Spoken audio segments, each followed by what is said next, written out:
Ladies and gentlemen, please welcome to the stage Alastair Campbell and Andrew Griffiths.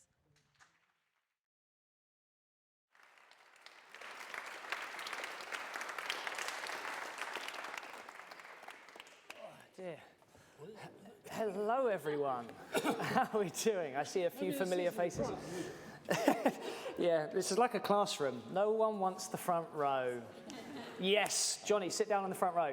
Oh, he's going to go back with Carolina. Well, hello, everyone. Welcome to today's event, Fora Presents. We're here to celebrate Earth Day. Is everyone celebrating Earth Day? Yes! That's what we like to hear. Good. Well, welcome along today. We're in for an absolute treat. It's going to be a really interesting session. In a moment, I will introduce a man who probably needs no introducing because you're here to see him. But then we're going to sort of hear from Alastair for a little while, and then I'll fireside chat with him for a bit, and then we will give you guys an opportunity to ask questions. So as we're doing things this evening, do be thinking of any sort of burning questions that you want to ask. And because we're here on Earth Day, although Alastair is obviously an expert on political strategy, he's a journalist, he's a podcaster. He's a man of many modes, really, whether it be the written form, spoken form, or live in person in front of you. It's certainly someone who I've grown up seeing. I've now learned that we share the same birthday. Yeah, I know, that's fun, isn't it? And also that my mother listens to his podcast in the gym. And I didn't know that my mum listened to podcasts, so that was impressive. But we're going to sort of focus a lot today on some of the kind of insights that Alastair has shared in his book, But What Can I Do?, which if you haven't read it, I definitely recommend. One of the things that coming into obviously a very big year with a general election in the UK, elections in the US, I think more than half of the world's population is going to the polls in 2024. And that's really significant. And so in the context of sustainability, in the context of biodiversity, in the context of net zero, how do we collectively, as in this Earth Day, think about how do we take all of Alastair's knowledge, skills, wisdom, expertise, and really sort of focus it on how do we advance kind of sustainability? How do we advance the agenda for a better planet for all people, for all society? And so you can ask him lots of nasty questions about politics, but I encourage you to think about the sustainability, nature, planet ones, because that is what Earth Day is all about. But anyway, without further ado, I'm going to welcome up the man himself to come and say hello to you all and talk about his latest book and his thinking on net zero and environment. Welcome up, everyone. Thank you. Right. I can't believe they haven't bought you a copy of the book. Most of my events, that's what happens. They all go away with it. Anyway, never mind. I'm sure that they'll have an offer. Now, listen, you mentioned the elections. There are 2.5 billion people voting this year. Now, some of those elections are kind of foregone conclusions. I think we all knew that Putin was going to win in Russia. I think we've got a fair idea that Modi is going to get re-elected in India. But I guess the two elections that are probably most front of mind for most of the people in this room will be the one here and the one in November in the United States. So I'm going to start, before I get onto the whole sustainability thing, and first of all I'm going to ask you, I won't do that terribly un-British thing of asking you how you're going to vote. It's quite weird, the only time you're allowed to ask people how they're going to vote is when you knock on their doors. It's the weirdest thing. If you're an activist, you can knock on the door and say, hi, I'm from the Labour Party, Tory Party, Liberals, want to know how you're going to vote. And that's all fine, but you can't go up to complete strangers and say how you're going to vote. So I won't ask you that. I do want to ask you what you think the result of those two elections is going to be, okay? And I'm going to give you three options for both of the elections. UK, who's going to be the Prime Minister in a year's time? A, Rishi Sunak, B, Keir Starmer, C, somebody else. That's your first thinking hat on. And the second question, who's going to be President of the United States in a year's time? A, Joe Biden, B, Donald Trump, C, somebody else. Okay, wishful thinking is not allowed. So who do you think is going to be? So who hands up who thinks Rishi Sunak is going to be Prime Minister in a year's time? Okay. Hands up who thinks Keir Starmer is going to be Prime Minister in a year's time. Okay. Hands up. Anybody else? No. Hands up who thinks, this is when it gets really, start to feel a bit sick. Hands up who thinks Joe Biden's going to be president in a year's time? I do as it happens. Yeah. And hands up who thinks Donald Trump? Okay, okay. And hands up who thinks it might be somebody else? Yeah. Any thoughts or just act of God? Act of God, yeah. We've just got to hope God gets the right guy. So we're talking here about probable change in the UK and possible change in the United States back to what we had before. Both, I think, will have quite a significant impact upon this debate that you and I have been talking about earlier. Now, we should be realistic about the UK, partly because of Brexit. We're not as powerful as we were. And in this space, the whole kind of, future of the planet, we're talking about 1%. We're about 1% of this problem. So, when you think about the comparison with China and India and Indonesia, some of the other really big powers and that are really a bigger part of this debate. But, we're still potentially a very, very big player within this space. And, one of the great things about the whole net zero debate, it's actually been a rare example in recent years of where there's been a pretty kind of bipartisan approach to this. There's been a kind of acceptance, both Labour and Tory, that this is kind of a big thing and we've got to do it. And then something happened quite recently that kind of, I think, disturbed that. And, unlike China, unlike Russia, unlike other countries I could mention, some of which are having elections this year, we are kind of a democracy. And that means that sometimes democratic forces are at work that don't necessarily go in the direction that I suspect most of the people who want to come out on a Champions League night and talk about the future of the planet. I'm suspecting that most of you are kind of, sort of concerned about these things, whereas some people just aren't.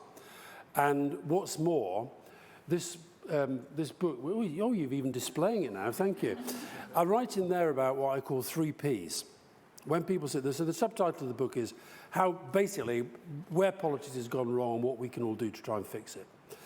And I talk about 3 Ps, and the 3 Ps are populism, polarization, and post-truth. And so populism isn't just about politicians saying things to try to be popular.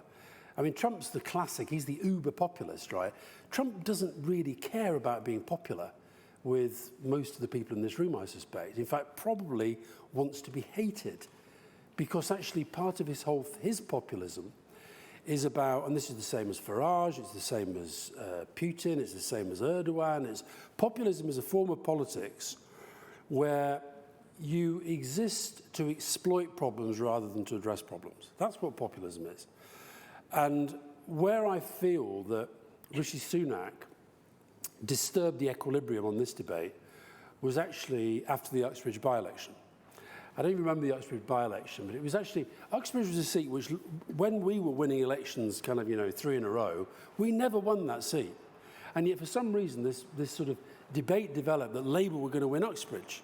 And it was ridiculous. So then when Labour didn't win Uxbridge, it was like meant to be a big thing. Like the planet sending us, it is so timely, isn't it? So anyway, so what happened then was that the Conservatives who are, so you probably know, we've been through 5 prime ministers, and we all used to laugh at the Italians when they were changing prime minister every 10 minutes. Now it's us, right? So we've gone through 5 prime ministers, and Sunak comes along after sort of Cameron, May, Johnson, Truss. Anybody read the book yet? Anybody getting the book? It's doing well on Amazon, which doesn't mean that anybody's buying it. And also I read today she got a £1,600 advance. Tony Blair got 7 million. He gave it to charity, to be fair to him, he gave it to charity. So Sunak comes along and he wants to be different. He talks about professionalism, accountability and integrity.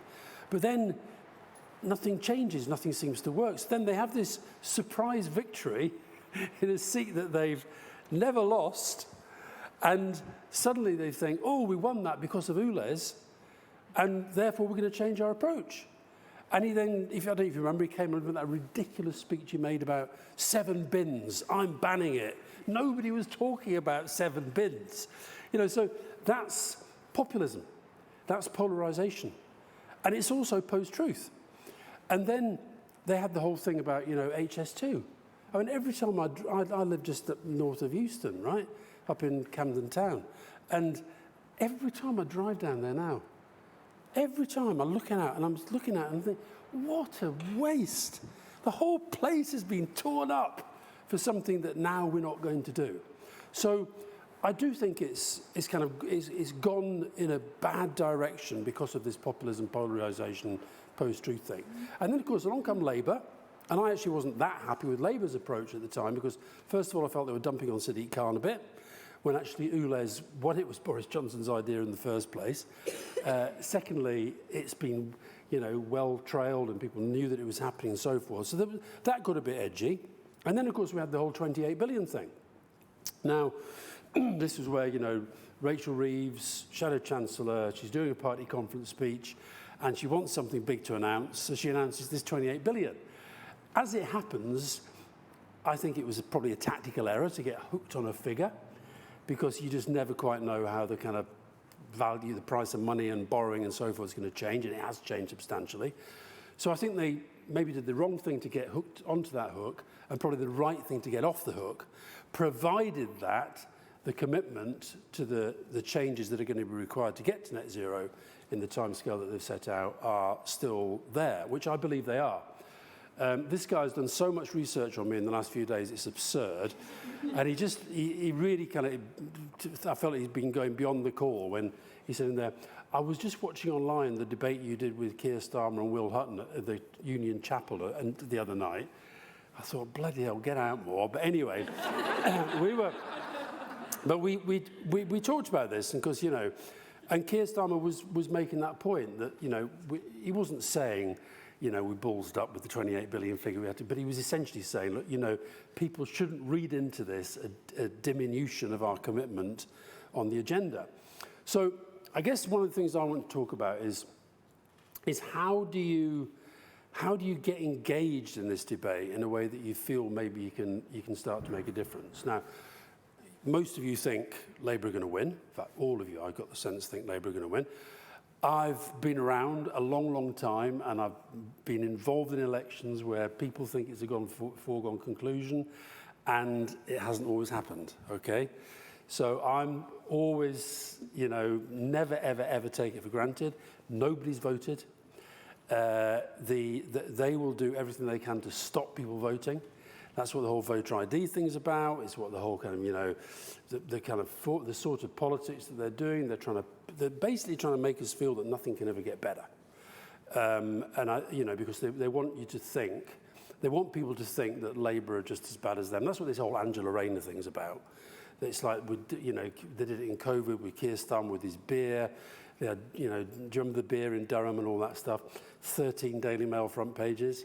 Angela Rayner, I think so far has had about 7. She's only halfway there with her Daily Mail torture.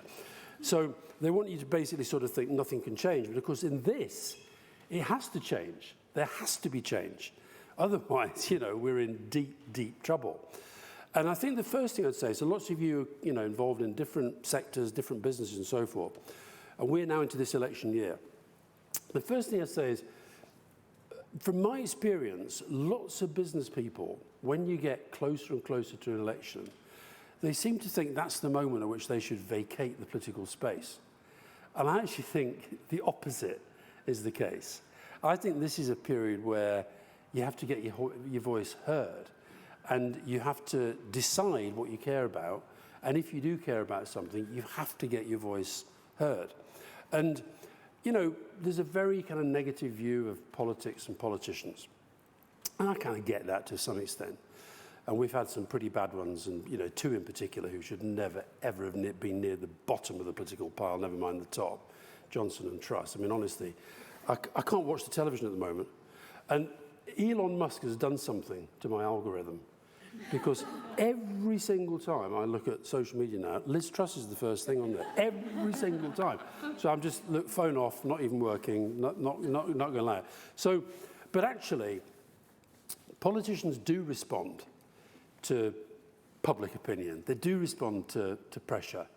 And the question is, how do you get engaged and how do you get involved in trying to get your voice heard? And I understand why people often feel that, my voice doesn't count. People make the case, if you live in a very, very safe Tory seat, you live in a very, very safe Labour seat. Well, if you really, really care about that, you've got to get engaged and try and campaign and try and get the voting system to change. Other people think, well, I look at a part of a policy, a part of a party's manifesto that I quite like. I look at the rest of it I don't like. And, well, okay, if you want to go and find the perfect leader, the perfect party, you can go off and try and find them, but I'll tell you now, you're going to look in vain because they've never, ever, ever existed. They never will. You have to kind of make the choices that you feel best fit what you believe in. And I do think it won't surprise you to know that I'm quite biased in my politics, even though I was rather unceremoniously expelled from the Labour Party. I don't even, I'm halfway through. No, I'm nearly coming towards the end of a 5-year ban in the Labour Party. I probably do more Labour Party fundraisers than any other banned member of the Labour Party.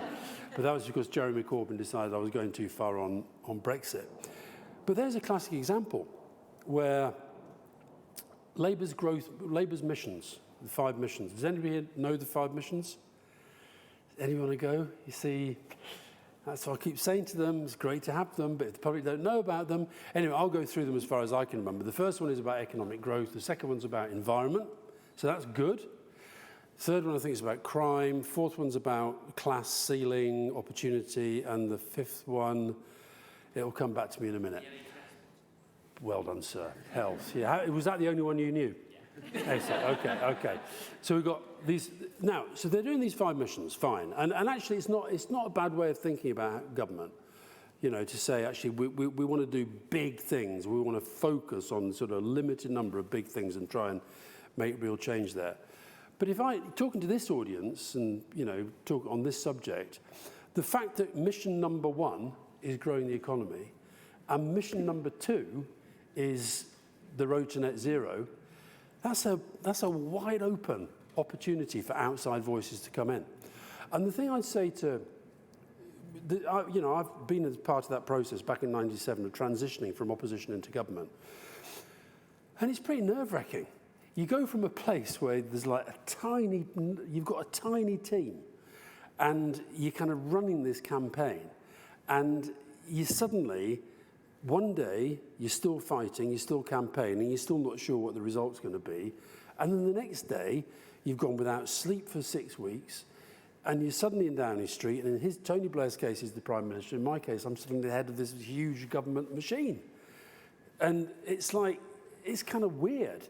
And the thing is that I think we sometimes look at people in those positions and think, oh, well, they look like they know what they're doing. They're quite confident, they're this, that, the other. They're desperate for help. They're desperate for ideas. They're desperate for people to come along and say to them, have you thought about this? And that's where I think people underestimate sometimes the ability that we all have. If you've got... There's Dave Brailsford, who now sadly working for Manchester United, but when he was a really good guy and running Team Sky cycling... Sorry, we've got United fans in here. Yeah, they're not that bad. No, that they're crap. And he had this wonderful. He had a slogan on the team bus when he was running Team Sky cycling team, and it was "Ideas don't have rank; they have value." And I just think that's the way to think about politics. We can all. It's so easy for us all just to say, "Oh, they're all terrible. Oh, they're all the same," which they're not. Oh, they're all in it for themselves, which they're not. Some of them are, a lot of them aren't. But actually, they're all desperate. They are actually, in the main, desperate to try to do their job well, okay? Now, I was in a school the other day. I go into a lot of schools, and there's a kid the other day, this girl, she was about 13, 14, and she said something which made the class laugh, but actually made me feel really, really sad. She said, has politics always been this bad? And they said, ha, ha, ha. And I thought, so I said to her, what was your very, very first political memory? And she said, oh, it was probably my mum and dad arguing about Brexit. And I thought, so that's it. It's all they've known. So we've got a generation now who are about to, she's not that far off voting, and that's all they've known.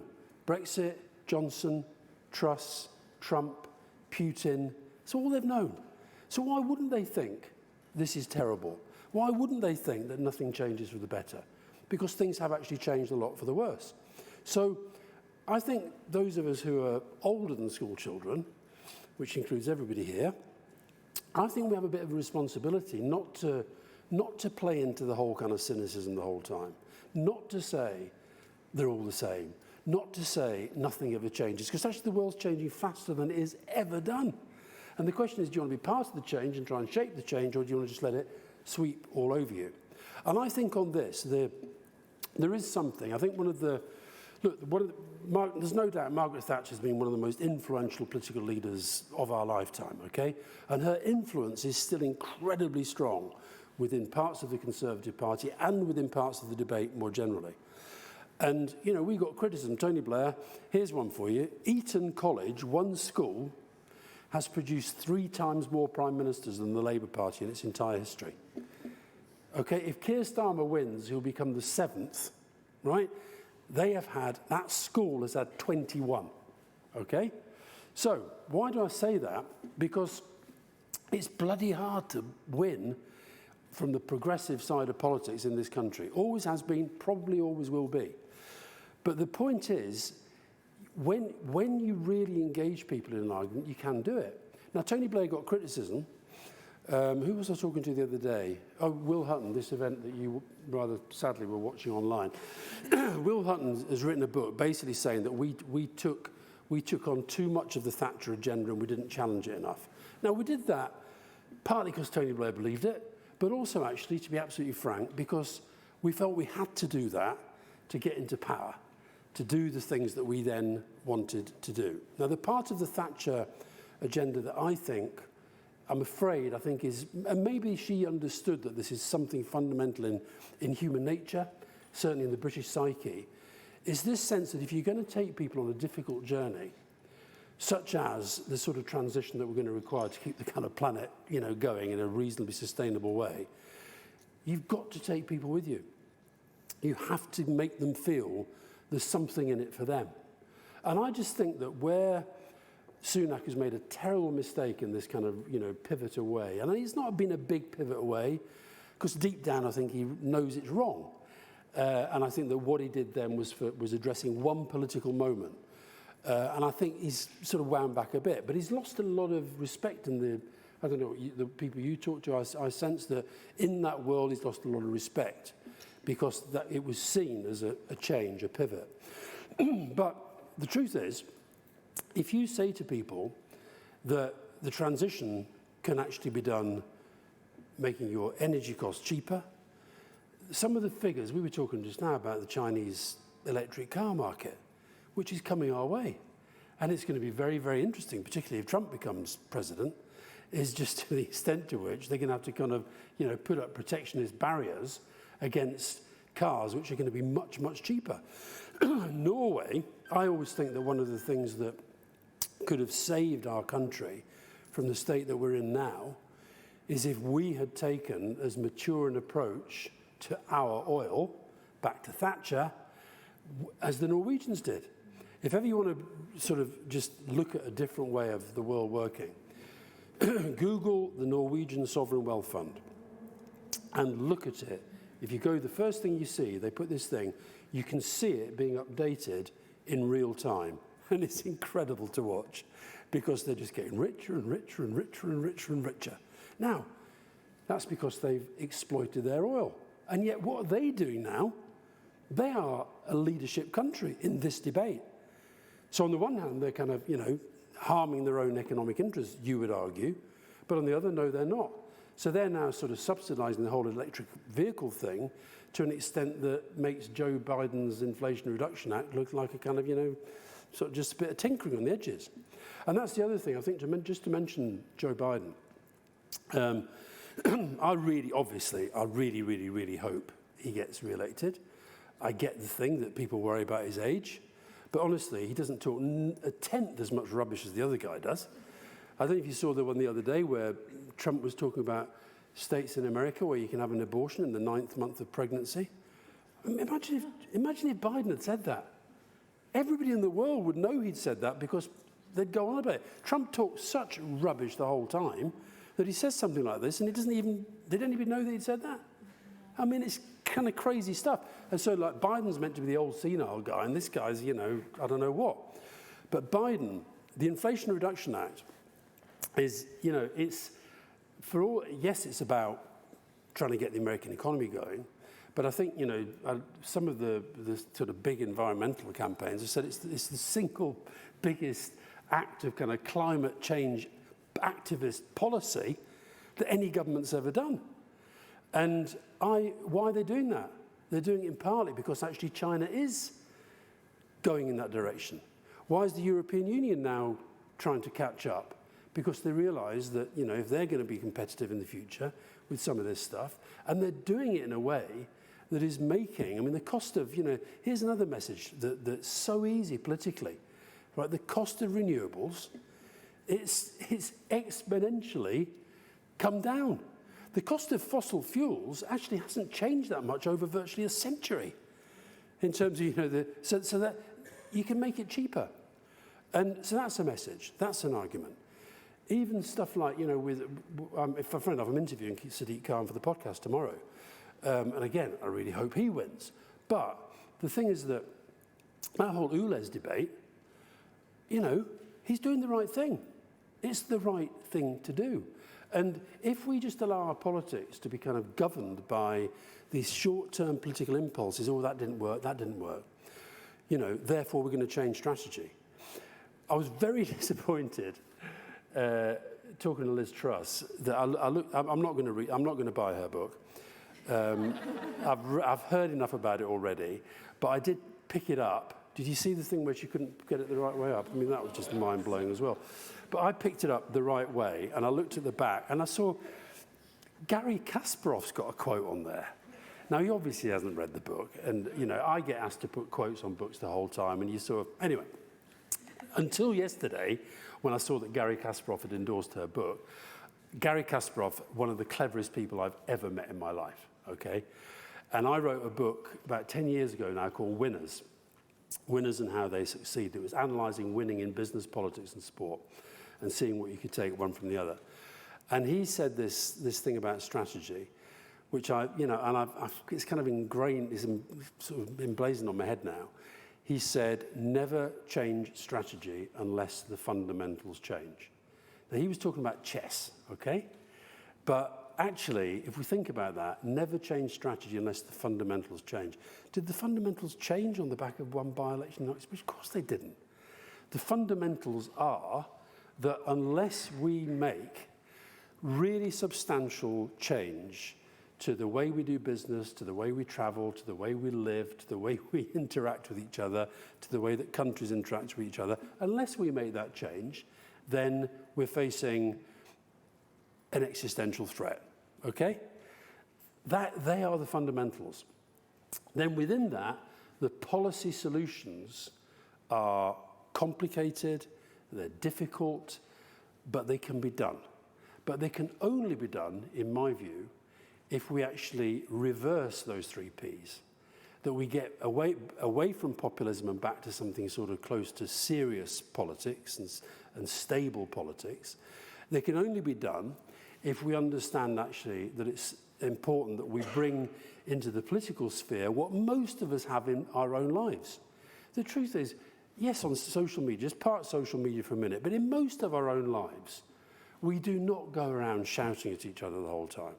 We actually try, whether it's in the workplace or in the family or within a circle of friends or in organisations that we're involved in, we kind of try and get on and we try to get to the same place, okay?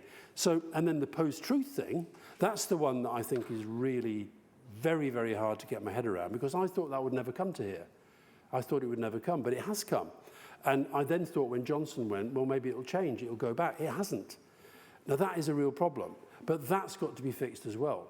Now, my point is, that means that we have to support, vote for, campaign for those politicians, those parties that we think can at least try to get us back to that. Because if we don't, if this debate becomes the next big victim of the 3P politics. And it's happening. It's happening.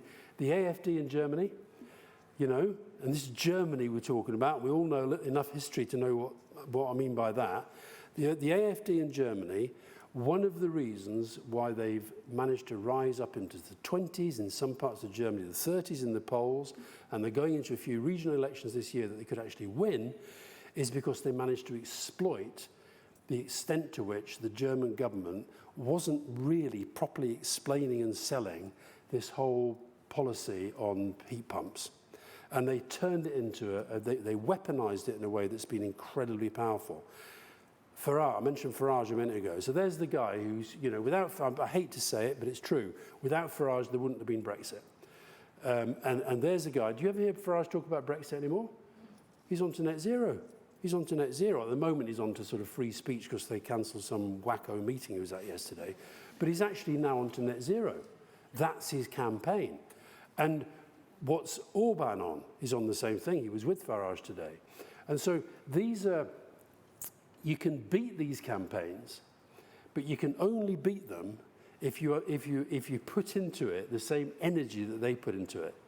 And I really worry that this thing about sort of making people feel that there's no hope, there's no point, it stops people fighting for the things that they really, really care about.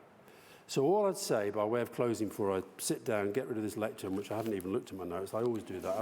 I write these amazingly thoughtful, considered, look, I even scribble notes on them in the cab on the way here, and then I stand up here and I just sort of blather. But my final point is that, you know, we can make a difference. We all can make a difference, and we can do it in small ways and we can do it in big ways.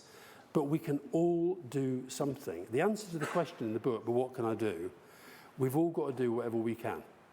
And in an election year, to me, obviously, that means getting engaged, getting involved, and being engaged in the debate at kind of, you know, like the sort of that level, as it were, media, politics, and all the rest of it.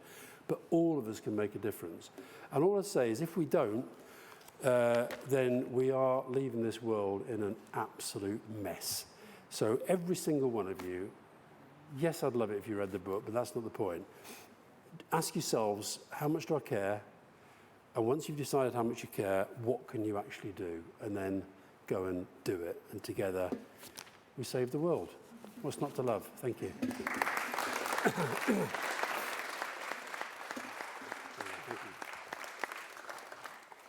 Excellent. Well, thank you for that. And yes, I did watch that talk last night. Someone sent it to me, and I was like, you know, Alastair and Keir Starmer having a chat the night before I'm due to meet you. It was probably a good idea to check it out. But I wanted to start with what you mentioned there around we need to meet this, you know, where sort of the arguments are being put by people against kind of sustainability, against net zero. We need to kind of come back at them with an equal level of energy. But that I think even within kind of social discourse, there's kind of an equal and opposites thing where the harder you fight, the harder you end up with equal and opposite forces where as soon as you push harder, they push harder. And this, to a certain extent, creates the polarization. It creates this kind of us versus them, me versus you division that forces people to say, are you on our side or are you on their side? Mm-hmm. How do we kind of navigate that? Or, you know, do we try and remove polarization from the issue? Or do we go another way and actually try and use that polarization to our advantage kind of thing? What you know?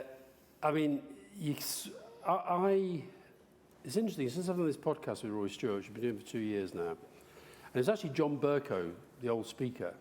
Rory Stewart was horrified when I revealed this on the podcast, but this motto that we have, disagree agreeably, was actually John Bercow. I was having a cup of tea with him once, and he said, you know, the trouble with our politics now is we've lost the art of disagreeing agreeably. I thought, that's interesting. And I think we have got to rediscover that. Look, I can be as polarizing as the next person, but generally only on social media. And so I now tell myself, I still get sometimes, my mum died a few years ago now, but I regularly have her on my shoulder, just say, oh, don't get involved, don't do it. And 9 times out of 10 I can stop myself, but there'll be the one time when I just can't stop myself, and it's usually the same sort of people. It might be Farage, it might be Braverman, it might be Truss, whatever, and I can't, go, and I go for it. And it's rarely helpful, okay? So that says to me, no, don't play their game. Play a different sort of game. And I'll tell you, I can't remember if I wrote about this. It might have been after the book came out. It was after the book came out. But I don't know if any of you still watch Question Time, which is pretty unwatchable most of the time, to be honest. But anyway, they phoned me up a while back, and they said, we're doing a Question Time special in Clacton, which is the most Brexit. They had the biggest Brexit vote in the country, and we're only having Brexit voters in the audience. This was 2 years after we left. And we're getting all the sort of usual Brexit people on the panel, and obviously we have somebody who's anti-Brexit. Would you do it? So I was like, yeah, okay. Anyway, so I did it. On the way there, because I do go into schools a lot, and I keep a database of all the schools that have asked me in, and any in Clacton? Yeah, school in Clacton. In this place called, I forgot what it's called, but it's the poorest borough in Britain. It's a really, really, really poor part of Essex. So I go to this school, and what I find in these schools is that the only difference between these kids in very poor areas and kids who are in affluent areas, virtually the only difference is confidence. And so anyway, you can bring them out yourself and what have you. So I'm chatting to these kids. And at the end of about an hour, I said, okay, I've got to go now because I'm going down to this bloody doodah. Question Time thing, and they're all going to be Brexit voters. What's your advice? How should I deal with it? You know these people better than I do. What's your advice? Should I trim my views? And they went, oh, no, don't do that. And by the way, these kids were 9-1 against Brexit, right, in Clacton. So I said, okay, what should I do then? Let's say, and I said to them, sometimes if somebody says something really stupid or really offensive, my blood boils. Do I lose my rag? No, don't lose your rag. Don't lose your rag. I said, well, come on, tell me it. There's this girl there called Annabelle, and she said, persuade without judgment. Persuade without judgment. And I've really tried to do that since. So when I meet people now who are Brexit people, or who are net zero, anti the whole net zero, I'll say, look, I understand. I get why you voted Brexit. I understand. You think this, you think that. You do feel, people do feel left behind. People do feel the system doesn't work for them. Now, there's no point relitigating whether we think it's working well or not. That's not the point in a way. The point is, what do we do now? And so that girl, I promise you, she completely changed the way that I think about this now. So persuade without judgment. And I think to persuade without judgment means at least trying to understand why they think like they do. So if you take the net zero thing, I mean, the worst, the people for whom there should be a special place in hell are those people who are incredibly clever, incredibly well educated, and incredibly wealthy, and who basically do just, hello sir, come in. Sorry. We saved 2 seats for you right in the front row. And they, and they run big companies and what have you, and they know that they're doing the wrong thing, okay? And they spend a fortune running think tanks and writing papers and all the stuff that you see the whole time we were talking about earlier that people bombard you with on LinkedIn. But when you think of all the power and the money that goes into sort of trying to persuade people that this isn't a big deal, right, then you have to understand why people might buy that, might understand that. So I think one of the things I said in the speech that I didn't deliver is there's a Tory MP that you'll know very well called Chris Skidmore, who's actually been brilliant on this. I'm not very sort of positive about most Tory MPs, but Chris Skidmore has been absolutely brilliant. And what I think he does, now it's a tragedy in a way, because he does feel that the Conservative Party is moving in the wrong direction. He's decided to step down. He's a human being, probably thinks the game's up. Do I really want to do the rest of my life sitting on the back benches? No. So he'll go and hopefully carry on in this debate in a different way. But he's interesting because I see him as somebody, I watch him, and I watch him in these debates, and I see him, he's persuading without judgment. So I think, sorry, that's a very long-winded answer, but I think that's the answer to your question. You try to persuade without judgment. And you try to, the difference between empathy and, you won't defeat somebody else's argument until at the intellectual level, you understand it. So you have to try to understand where their argument's coming from. Yeah, 100%. And the reassurance on Chris Skidmore is that I had a chat with him and he said that he's leaving politics to get more into politics in many ways, particularly and to be able to spend more of his time on kind of the net zero argument. Well, John Gummer. Yeah. Right? I would argue John Gummer. John Gummer was a Tory cabinet minister when I was a journalist 30, 40 years ago. And he's now chairman of the Committee on Climate Change. He's in the House of Lords. He makes really important contributions to this debate. He does way more in the environment than he did when he was a cabinet minister. And so I guess that brings us on to a good question around, I guess particularly in this critical year, there are lots of different roles that people can play, right? It's, you don't have to be an MP to make a difference, and you don't have to be a leader, quote unquote, to make a difference. And in your book, you talk about kind of actually any campaign needs different people. Yeah. It needs, if you have too many leaders, it's a shit show. Yeah. So, what are kind of some of the different roles that people could be looking to play? Do you mean specifically in relation to this, or in relation to election campaign, or whatever? Sort of take your pick. I mean, what you need in any meaningful campaign where you're trying to make change, you need absolute clarity of objective. You need absolute clarity of strategy. And you're only going to get that if you've got an open leadership that understands that it can't achieve anything without a really good team. Okay?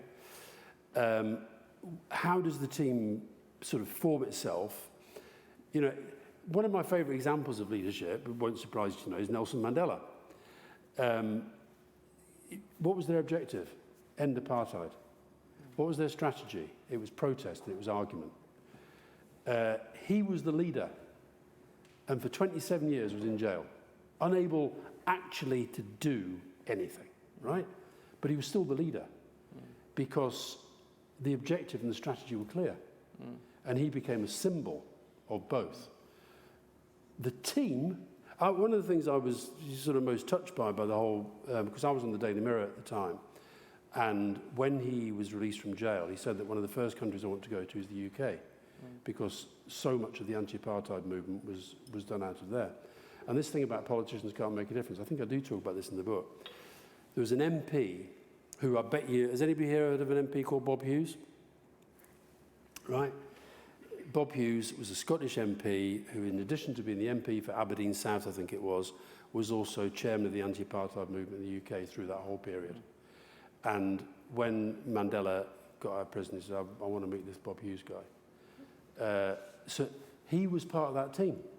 So he was an MP. He was doing all this stuff for his constituents in Aberdeen and what have you. But he was part of that team. And he and another guy that was really big in the anti-apartheid movement, they set up these kind of little groups all around the country that sort of morphed and morphed and morphed into something bigger and bigger and bigger. So within them, there are team members. There are people who make the team. There are people who are really, really good at design. There are people who are really good at messaging. There are people who are really good at writing a speech. When I was working in Number 10, there was a guy once wrote to me, just envelope, open it, paper, those days, and he said, I've watched Tony Blair's speeches, and I think he's really good at this and he's really good at that, but there's a few things I think he could improve. I don't know who this guy was, right? And he made about 5-6 points. 3 of them were really, really, really, really good. And I got in touch with him and I said, well, do you want to have a chat about this? I ended up hiring him as a speechwriter, because he put his head above the parapet. Now, don't get me wrong, you get a lot of complete, crazies, right, and trying to say to get involved in things, but talent is everywhere. So it's about the people, And one of the things I really think Tony did, it won't surprise you, I think Tony Blair was a very, very special leader and a very good guy and a very good Prime Minister. But one of his real strengths was this ability to understand that leadership wasn't just about the leader. You have to have leadership at every level of the organisation. Yeah. I think there's that great video, isn't there, of sort of one person dancing on a hillside, and then one person joins them, then another, and actually kind of a lot of kind of psychological theory on leadership is that it's the most important people are the first and second followers, because they're the ones who bring credibility to the leader. Yeah. And it kind of grows from there, and that's something we kind of see in the world of business, in the world of politics, where our ideas catch on and sort of take form. I don't know if you saw the whole thing with the Keir Starmer thing the other day. It's very interesting because Keir, I know him really, really well. He lives around the corner. He's my MP, and he's a good friend. But there have been times during his leadership when I've got unbelievably frustrated about Brexit. I sometimes felt during COVID that he wasn't aggressive enough. Sometimes I don't feel he's kind of got the energy that I want to see and all that. So, and I know lots of people feel that, This whole debate that you were watching was about, is Labour bold enough? Is Labour going to do enough? Da, da, da. So what was very, very interesting was that we did this event with Will Hutton, and there's about 600 people at the Union Chapel in Islington, and they didn't know Keir Starmer was going to turn up because it was a kind of last-minute thing.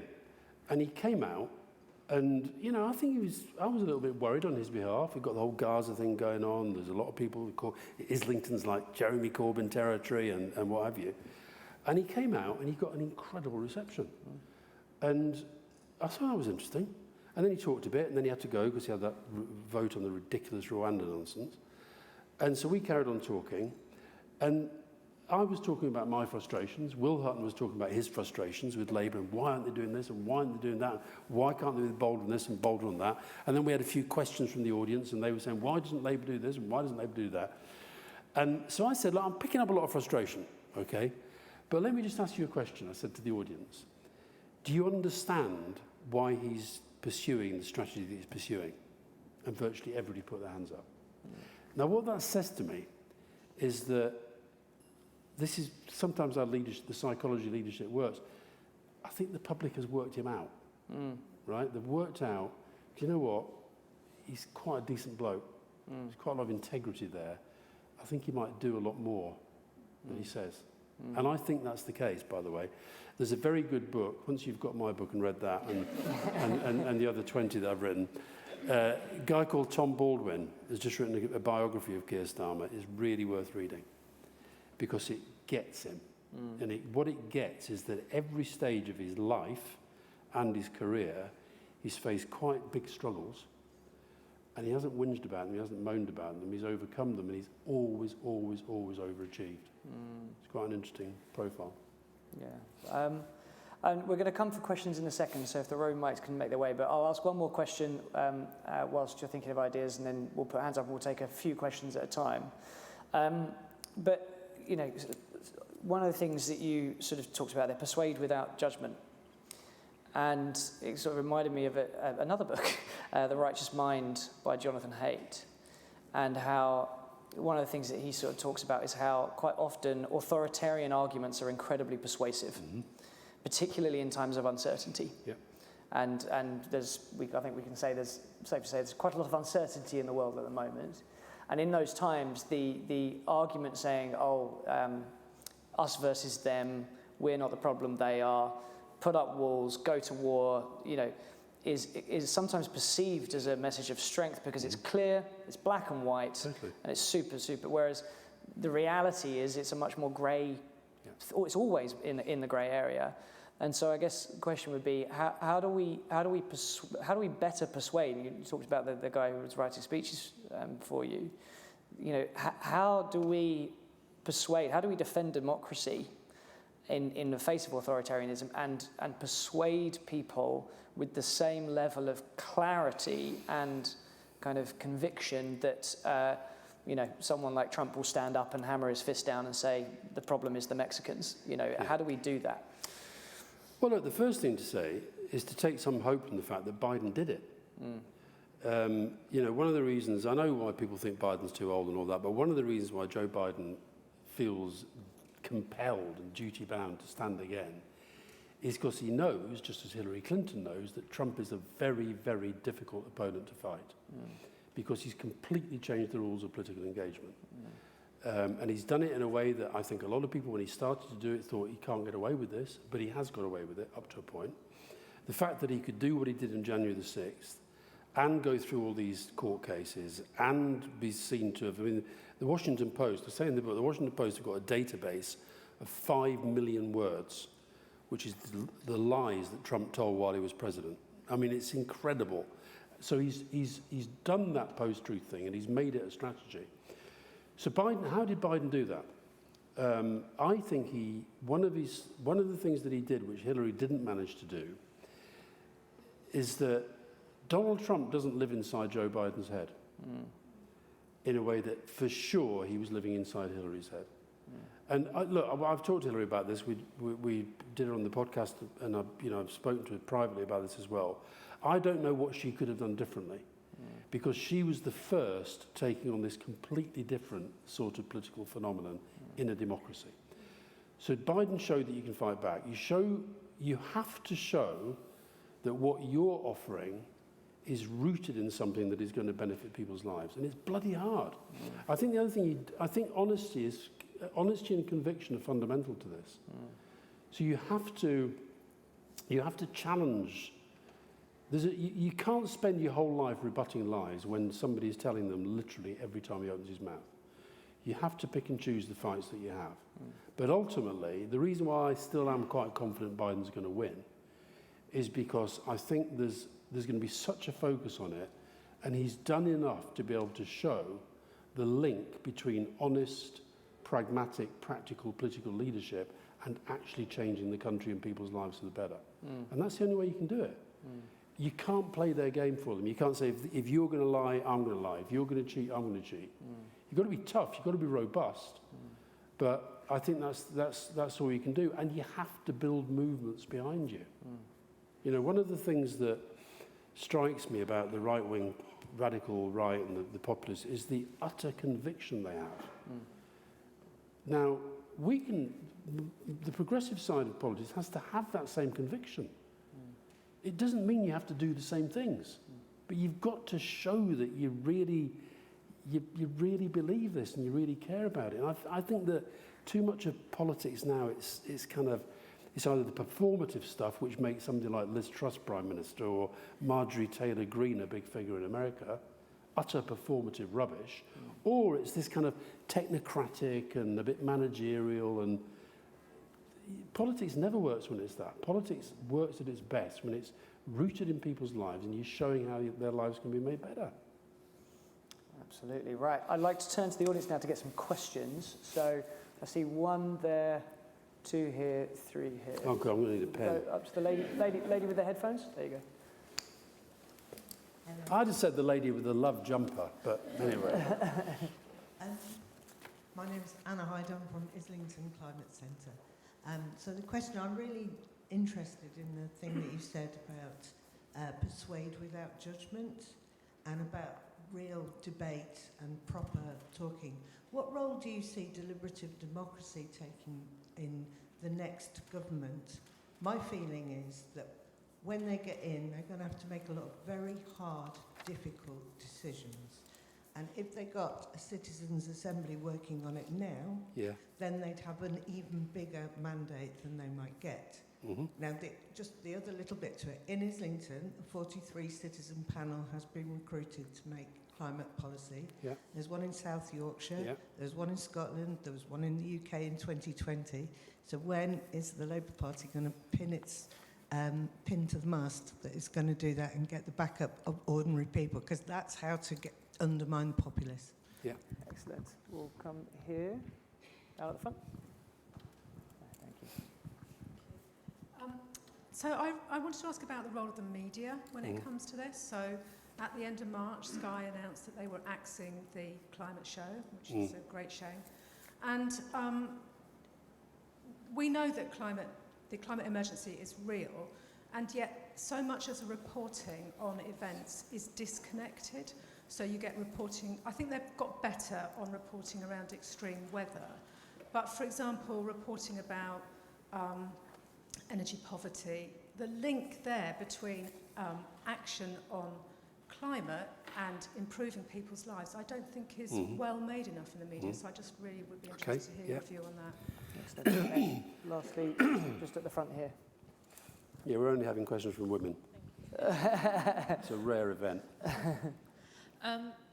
My question is quite simple. Do you think Greta Thunberg's school strikes have had any impact on the politicians who are making decisions around net zero? My feeling is that maybe there's a lot of eye rolling that happens and she's seen as a bit of an annoyance. But is some of what she's doing and the incredible movement that she's built, is it actually coming through? That's what I want to know. Okay. I know he's going to start with that one because it's in the book. Yeah. I am a big fan of Greta Thunberg. And I think I've written a lot about her in there because I think she's a great example of, she's my favourite rebuttal to this thing that you hear the whole time, one person can't make a difference. I think she's made a massive difference. I mean, the fact that she's still, what, early 20s? Okay, from not one of the big countries in the world. And when you mentioned her, there's not a single person in the room who didn't know what you were talking about. That of itself is an incredible thing. There are very, very few people like that in the world today because we all consume media in a completely different way. She's become a kind of global thing. Now, has she solved the climate crisis? No. Has she moved the dial? Definitely. Has she, I talked about leadership and movement. She's helped to build and inspire a movement. Now, are there eye rollers? Of course there are. Of course there are. But just remember do you remember when Trump was president? He was in the United Nations? And he felt he had to take her on. That's because she's making a difference. And, you know, you were saying about the different roles that people can play. She plays the role of activist leader. And that's an incredibly important role to play. So, yeah, I think of course there are people who eye roll. There are people who hate her. She gets unbelievable abuse and hatred on social media. And she's developed a very, very thick skin to deal with it. So, yeah, I think she's moved the dial, definitely. Citizens' assemblies, I don't know if you listen to our podcast, but Rory Stewart and I talk about this a lot. Yeah, he probably is. He probably is. But I am a fan. At the moment, the thing I'm most a fan of is getting rid of the worst government we've ever had. And I think citizens' assemblies in government could become a thing. I actually look at whether you look at the abortion debate in Ireland, you look at the debate on assisted dying that's going on in France now. The abortion one in Ireland is actually the one that kind of brings it home to me. If you'd have said to most conventional wisdom before that they'd have ended at the point that they wouldn't have thought that, but that's where the public took them. So no, I think and by the way, I don't think it's just things like Citizens' Assembly. I think if Labour get in, there's got to be a fundamental reassessment of how we do politics. Totally. How Parliament works, role of the House of Lords, role of devolution, elected mayors, local authorities, which have been absolutely smashed into the ground. You know, there's got to be a fundamental rethink of political education. My next 2 books are actually kids' books, because I think we've got to start. We're one of the least politically informed countries in the world, and this goes to your point about the media. We don't really have we have some great journalists. We have some. I think the BBC still had massive rows with the BBC when I worked in government, but I still think the BBC is an incredibly important and influential media organisation. It's mind-blowing that this government has spent so much of its time and energy trying to undermine it. But I think that generally our media, and particularly the print media, now with social media kind of taking on a life of its own, our newspapers they're not newspapers, they're political players. But they don't have any of the downside of being a political player. They don't have the scrutiny. They don't have the, one of the things I argued with Keir about the other night. You know, Labour's decided to park the whole Leveson thing. I don't think we're going to revive our democracy until we have proper political education and proper political debate, which we don't have. You know, look at this. I mentioned Angela Rayner. I mean, I don't think she'd have said, I'll quit if they found they've done anything wrong, unless she knows that she hasn't, okay? But let's assume she has. Let's assume that she has. So you all know, when I talk about the Angela Rayner thing, do you all know what I'm talking about, right? I could list 100 scandals that have happened on related to Tory MPs. There's another book to mention. Chris Bryan's written a book about this Parliament.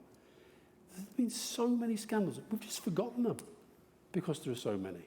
And they involve sums of money that make whatever she's supposed to have done look like pocket money. That's a media bias. So now, there's no point in me whinging about it. I've whinged about it most of my life, and you know, it's a fact. But what will change it? You mentioned the climate show. I think the climate show is terrific, right? Why have they dropped it? People weren't watching, right? Unless we show the media what we care about, why does anybody pick up the Daily Mail every day? It's beyond me, right? But they do. They do. Why do they? Because it gives them something they want. Now, persuade without judgment. Try to understand why they're doing that. It's a form of escapism. You know, that whole thing about what the Mail done with it, I hate to say it, but it's bloody clever what they do. You know, it's clever. They're giving people an escape. And, you know, there's no point complaining about it. It's like you're not past it. You know, you might as well complain about the weather. It's true. You can't change the media, but you can engage with them and argue with them. And over time, they change. So I talked earlier about the pace of change in the world at the moment. The media landscape is changing out of all recognition. But why is our podcast getting 7.5 million downloads a month? I think it's because we are, without saying this is a different way of doing political media, that's what we're doing. And they're having to respond to it. So you don't just make change by saying you're all shit. Do we have time for a couple more questions? I'm seeing a big red timer expired. Ella, oh sure, I'm waffling way too much. Couple more questions. Gentleman here in the glasses. I'm making you run, aren't I? You're wonderful. And then we'll go with lady up top there, gentleman up top there. Thanks very much, Alastair. I'm James. I work for a climate change foundation, part of the Green Blob. I was originally going to ask a Jonathan Haidt question, but you stole my thunder, Andrew. Sorry. So I'm going to ask a language question. Oh. Those two little words at the top there, net zero, not welcome to. Brief anecdote. So when Boris Johnson, he instructed his officials to come up with 4 priorities for COP26, right? They came back and they said, mitigation, adaptation, finance and resilience. And he said, what the bloody hell does any of that mean? And the 4 priorities he chose were coal, cash, cars and trees. So do we have a problem that in the climate community, our language like net zero is a bit too abstract? Like, how should we talk about climate in a way that people find it a bit more relatable? Okay. Yeah. Thanks. My question was going to be, you asked a question earlier about who you think will win the UK election and who will win the US election. I think it will be Starmer Trump. I don't want it to be Trump, but I do think it will be that. How does Starmer tackle someone like Trump, who is openly spoken about kind of climate change denial? What does Labour's policy become about working with probably the biggest global partner on tackling quite a significant issue, and how do they then get the British people behind that to support that? Yeah. I like what you said about how we need to make the debate a bit more serious, which we do, but now with AI, your social media, everything, people are more taking on the emotions, and it's more fast. Maybe Trump now is going to use for the woke people saying Biden went to war, so I didn't go to war, so anything I'm going to do is better. So in this era of social media and emotions, how do you make the debate more serious? How do you engage with the people who are not engaged? You write books and you go into schools. That's what I do. Look, I'd love to, there's lots I'd like to do. I'd like to lower the voting age. I'd like to have compulsory political education in schools from a very early age. I'd like to have compulsory voting. I would actually like to, I do think that there should be some sort of regulation, change in the regulation of our media. I mean, this GB News thing, it's not about the viewers, it's about changing the nature of the debate in the country. And, you know, they say that they can't be regulated like the BBC because they're not a news channel like the BBC. They're called GB News. You know, it's sort of wacky. So I'd like to do all that stuff. I think the point about emotion is absolutely right, though. People, you know, we're so bombarded by stuff all the time now. In our lives, on our phones, wherever we are, we're bombarded. And we've developed our own filters of pushing stuff away. So the stuff that gets through to us is going to be the stuff that strikes us at the emotional level. So that's how, it goes back to your point, that's how you have to communicate with people. I don't have a problem with net zero because the issue is so big. It's one of those things where the issue is so big, it doesn't matter that much what you call it in the end. That people know what you're talking about, roughly. They know it's something to do with carbon, it's something to do with how we live. It's, you know, they've got a sense of it. But I think where you are absolutely right, we did an interview with Dieter Helm on the podcast this week. And, you know, he's quite an interesting guy. And, you know, we had a few arguments about things that we didn't agree on. But I felt he was somebody who felt to me was, if somebody was listening to him, he does explain things in a, you know, he's not dumbing down. He doesn't dumb down. But he, you know, just say to yourself, if you think there's a problem and something sounds like a cliche or a slogan, don't use it. Find another way of saying it. There is always a danger that when you're in a little bubble of your own, where you all agree with each other and you all care about the same thing, you all care a lot, you develop a language that isn't where real people are. Just be conscious that that's what happens. And it happens in every walk of life. You know, I think this with football. I was saying earlier, I was asking you and Ella whether you like football. You both said no, and I like that, right? Most football fans think that everybody's obsessed with football. They're not, right? And when you're watching the commentary, even when they say things like VAR, right? It's quite a new thing. Does everybody in the country know what VAR means? No, they don't. Some of them don't know. You don't know. There you go, you see? She doesn't know. The person who's closest to me right now doesn't know. It's the video assistant. What's he called? Video assistant referee. Yeah. So no, speak like a human being. It's not that, you know. Trump Starmer, I mean, most of the time, I don't want to go back to my old job, right? But that first meeting would be one of those moments where I wouldn't mind being in the room. I think, look, Keir's a serious bloke. He knows that the relationship with America, not just because of climate, because of lots of different things, really, really matters. So he'll have to actually go through the motions. He'll have to do what... Do you remember Theresa May? Remember the press conference in the Chequers? And it was horrific to watch because Trump treated her like shit. He was nasty and bullying, and she just sort of... She took it. And what she would have seen her job as is getting through the day of life and then making sure that all the other stuff goes at the sort of official to official, minister to minister, military to military, intelligence to intelligence, business to business, that stuff's happening. And I think Keir will have to take that approach. He'd look ridiculous if he tried to pretend I'm going to have a special personal relationship with Trump. I mean, added to which I think it'd be incredibly unpopular in this country. Excellent. Right. I think we're going to need to wrap up there. Sorry to those who didn't. I'm going to hang around for a few minutes, but I am quite keen to see...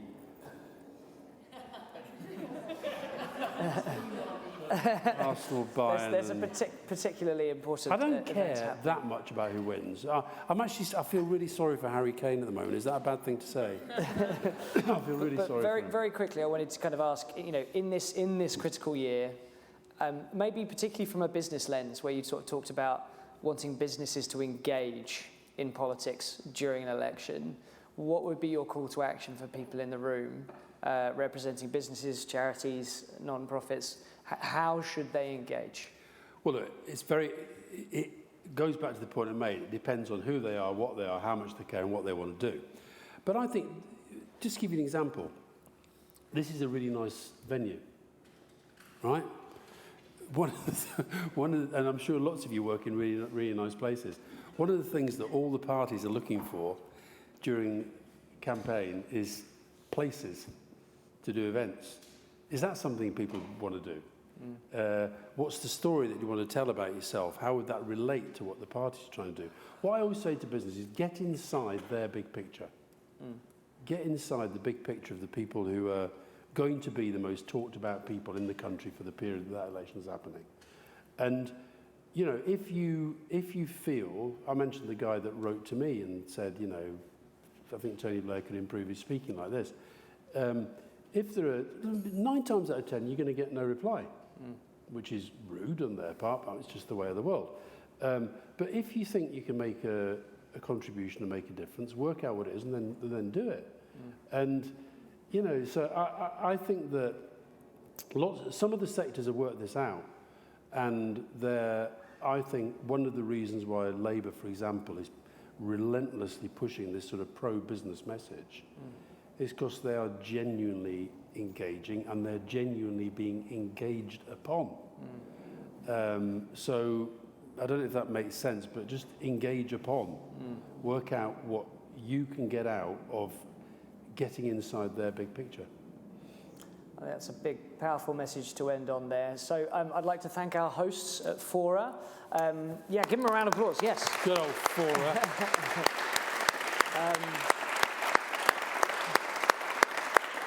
And given that we're celebrating Earth Day, it's worth me noting that you know, Fora and the office group that, you know, have now merged and formed together really are kind of doing their walking the walk piece. Planet Mark, we certify Fora and the office group. Our offices used to be right through those doors, so I can attest to it being a wonderful space to work in, and the snacks are fantastic. In fact, Alastair was commenting the snacks are a little bit too fantastic and very tempting. They're evil. We were in the green room. So yeah, they're walking the walk, so you can go onto their kind of website and see their own carbon footprint published. You can see their own kind of progress in decarbonising, which is, you know, would be my call to action for businesses, is to do that walk the walk piece and talk about it. One of the most influential things that you can do is to proactively talk about what you're doing, what's worked, but just as importantly, what hasn't worked, because the more that you can share, the more that you accelerate other people on their own journeys, whether that be activism, whether that be political, whether that be decarbonisation of business, or whatever the case may be. And finally, I'd like to say a big thank you to Alastair for his time. Thank you. And yeah, thank you.